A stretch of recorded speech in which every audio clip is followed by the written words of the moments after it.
দিলেও একটা কথা বলে আমার দেখার পরে বলতেছে ভাতিজা আমার বসাও, আমার ফাউলিং ব্যথা করে। এই কথাটা শোনার পরে আমার মনটা অনেক বড় হয়ে গেল। আরে দেলু কাকা তো সুস্থ, কথা বলতেছে। তারপরে লিটনে আমি ধরে ডাক্তাররা আনলাম, প্রমাণ মালিকে আসলো।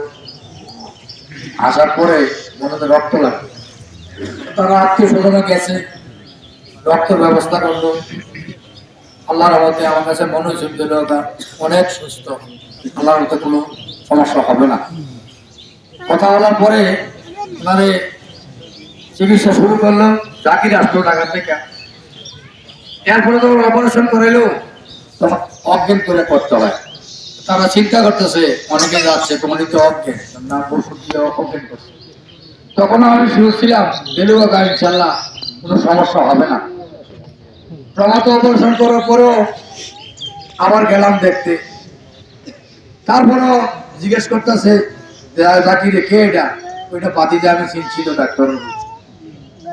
মনটা অনেক বড় হয়ে গেছিল, আল্লাহর মধ্যে দিল সুস্থ থাকে। কিন্তু ঢাকায় যাওয়ার পরে আসলে অ্যাক্সিডেন্ট তো আমাদের দেখি নাই, ভিতরে অনেক আঘাত হয়েছে। 24 দিন হসপিটালে থাকার পরে কাকা মৃত্যুবরণ করেছে।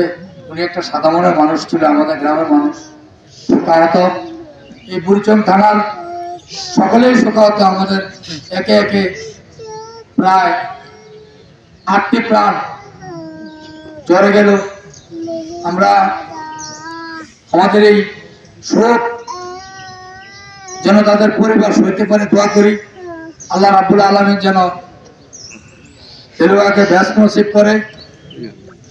এই অত্র এলাকার চলার পথে দিলু কাকার সাথে আমরা যারা চলাফেরা করেছি, আমরা দিলু কাকাকে সবাই মাফ করে দেব। আল্লাহ মাফ করুক। সবাই ভালো থাকবেন, কাকার জন্য দোয়া করবেন, পরিবারের জন্য দোয়া করবেন। আসসালামু আলাইকুম।